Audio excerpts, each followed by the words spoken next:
Hello, this is your State Senator Len Suzio speaking to you from the center of Senate District 13.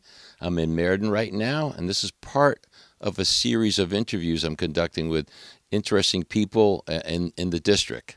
One of the pleasures and fun part of being a state senator is you get to meet a lot of different people and different ways of life.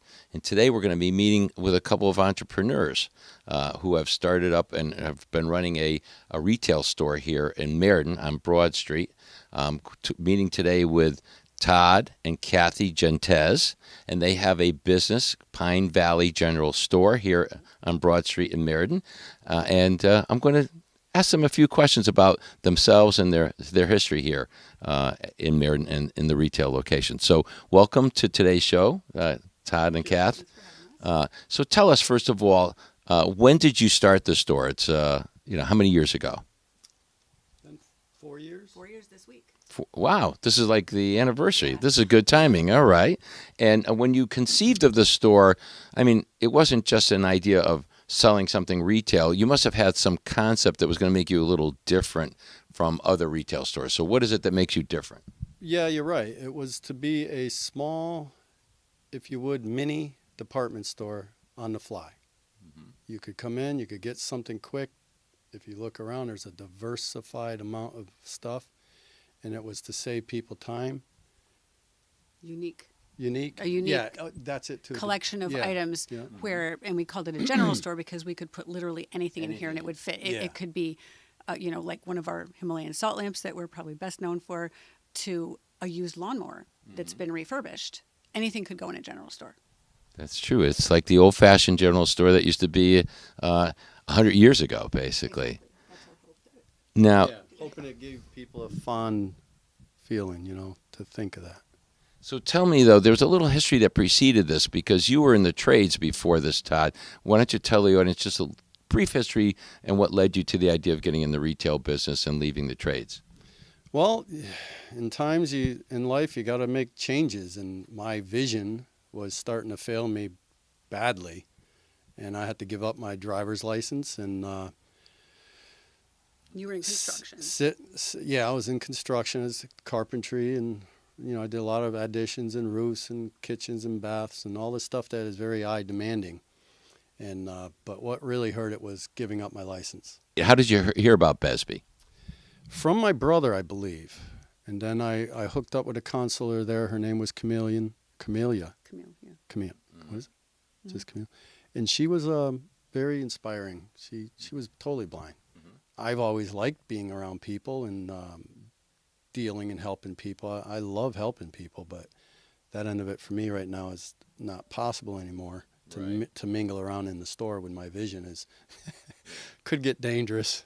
I do want to go back to this idea, though. You did have some help through, you were talking about this program with the state, and I don't know how many of our listeners today are familiar with that.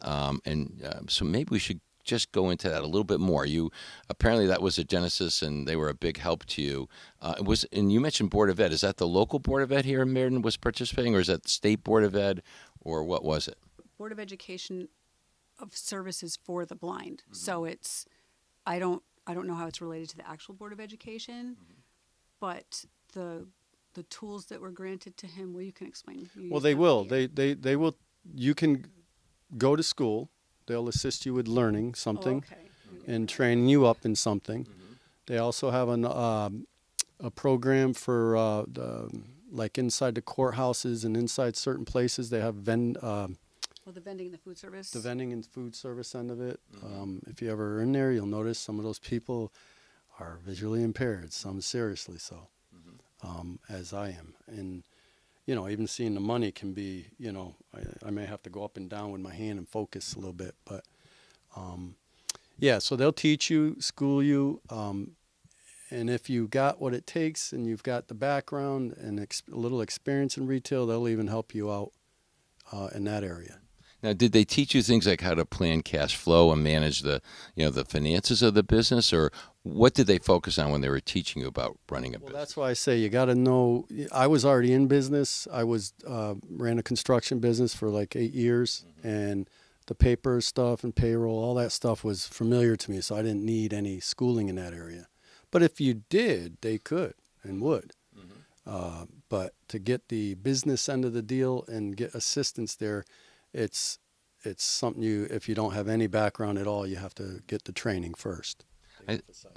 I think what we'll do is we'll put on the screen a little more information about the program. When we get it, as we edit this video, we can add that so people know that there is help available for people who are visually impaired. And it's truly, I think, a moving story to begin with, but also it could be something where you help other people out who see this video and who may be visually impaired too, and your story can be encouraging to them to know that there's a state program that can help them out.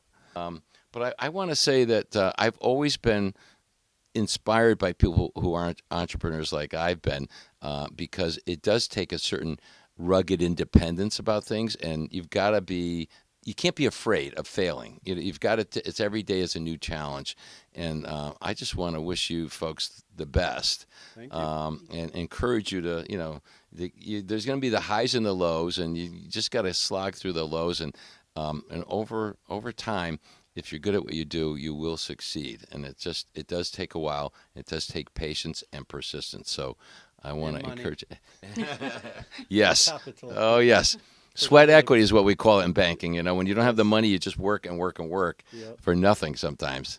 Yep. But I want to wish you the best here at Pine Valley General Store right here in Meriden on Broad Street. Again, I want to say to the audience, it's my privilege and pleasure to serve my constituents, and Kathy and Todd are constituents of mine that I find their story very interesting, and I will be out and about talking to many more of my constituents as I roam through District 13. Again, I want to say thank you to all of you for the privilege and honor of representing you as your state senator here in Meriden, Middletown, Middlefield, and Cheshire. This is your state senator, Len Suzio, saying have a great day.